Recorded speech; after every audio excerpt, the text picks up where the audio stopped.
So, was there certain in their contract that they can do and they can't do? What do you mean? Like work with other artists and do their own little I thing. mean, that's label politics. You never know how that's going to play out. Right. However, ultimately, I feel like your destiny is always in your control. You sign a contract, and that's the agreement that you had. Stand on that, because in that moment, that was the opportunity that was given to you. Correct? Right. Yeah. And they were living it up too at the time. Right. They were living it up. They were wealthy. They were happy. They were on tour. That wasn't an issue at the until time. After the light. In retrospect. Right. Now we sympathize with the artists because they're usually the ones who's ringing the bell on it. Right. But we don't ever think about the labels who's like, you ran through your per diem. You were blowing money too fast. You didn't have a good business sense. You went over budget. You had songs that didn't work out. Whatever, you know what I mean? That you're an investment to these labels. They spend a lot of money that you don't have to kind of get you to a level where they all can be successful. It works out for some people, doesn't work out for all of them. However, I think that we've never heard a label come back and say, well, this is how you messed up. No. They always have to play the bigger person. Right. You know what I'm saying? So it's also just like a regular employer going to get a regular job. When somebody goes to get a job at McDonald's and they do an interview, they're not looking at all of the specs of McDonald's, right? Some people will, if you're looking to move up the ladder upon the inception of you getting a job, right? But when you first walk in there, you're like, what's up? I'm broke. I need a job. I need to make some money. That's the intention off the rip. Right. It's the same thing with artists, right? But I think it's different because no one has the dream of, I want to work at McDonald's. Right. It's not their dream. No, they don't. But once they get in the institution and they see how they can move up the ladder, then they start doing their homework. Right. But depending on what, all right. How many hours depending on the circumstances that you're coming from. Right. All right. The most successful rapper we know, Jay-Z. Right. Jay-Z came into the game with his own budget. 100 grand strong. 9 to be exact, from Brian and G. You heard? Yeah. You know what I'm saying?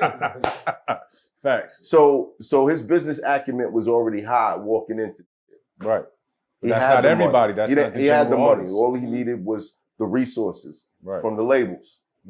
Some of these guys, they're not in that position. Right. They don't have the money. So they rely on whatever situation a label can provide for them to get them to where they need to be.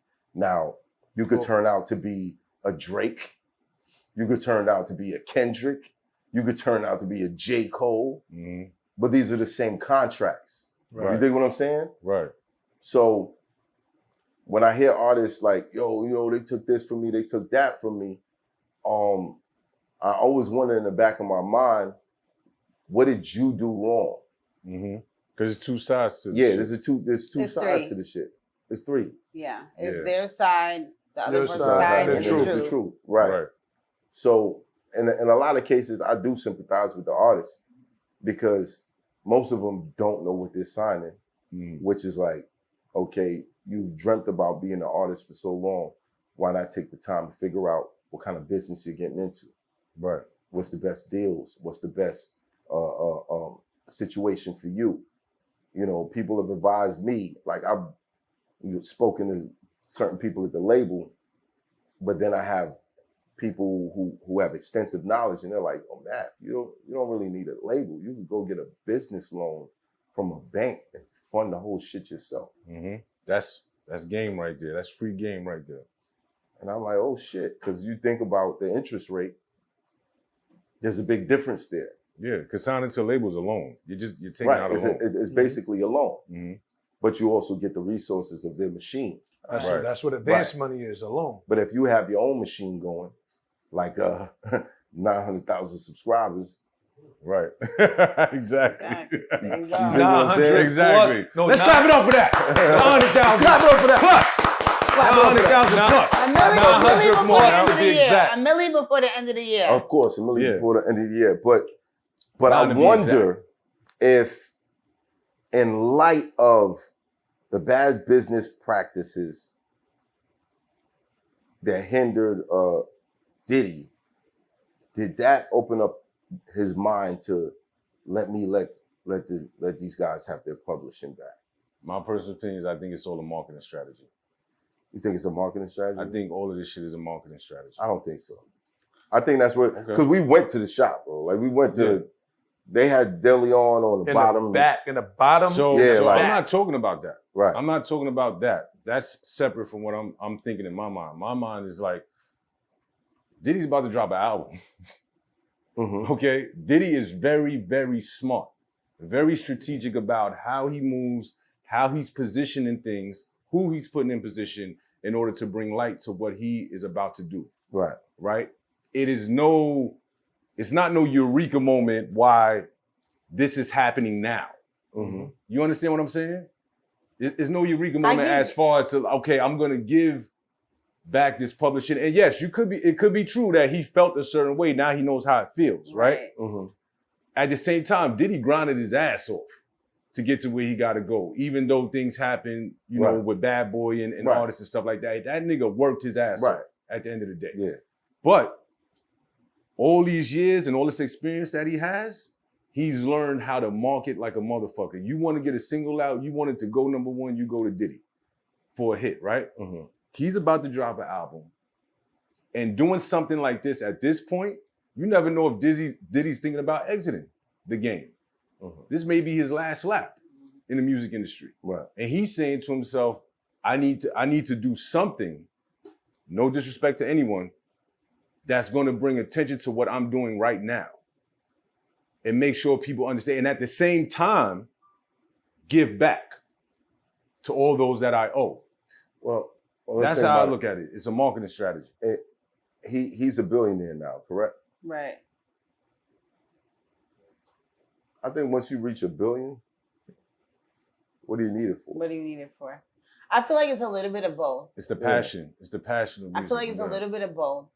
One, because he is a marketing genius. That's just in his blood. Right. So it's like, this might be the right timing to do it. I also really, truly feel like it's because of the experience. Mm. Not even I feel like, I think. You know, not that I feel, I think. I think it's because of the experience that he had with Diageo and the feeling of his hands being tied because of it. Right. Right. So I think it's a little bit of both. I do. I don't think that is solely, I don't think the marketing piece is the driving force. Right. I think going through it is the driving force, in my opinion. Now, there was an artist who spoke up about this. Mark Curry. Mark Curry. I read his book too. Yeah, crazy. You read his book? I read his book while I was in prison. I forgot the title of it, but he spoke extensively about his deal, you know, about his disdain of the business practices back there at Bad Boy, all the records he wrote, all the other shit he's seen happening with other artists under Bad Boy. And it goes back to what we said earlier, that what position was the artist in before they signed that deal? And Mark Curry was in a certain position where he didn't have it. Right. You understand what I'm saying? He didn't have the resources or whatever to go do his homework before he signed the deal, and he wrote all these records for Puff. Right. I mean, I think it's wise to be smart. Like, yeah. It's Hoffa. Trapper turn smack rapper. Only smack rapper that you know is smack rappers. Got bars I can hang with the backpackers. Trap star, I don't hang with the backpackers. I'm in the hood with the work you heard. Making fiends leave earth you heard. Got your baby mama thirst you heard. Feel the flow, nigga, throw it in reverse. This the wave you need to surf you heard.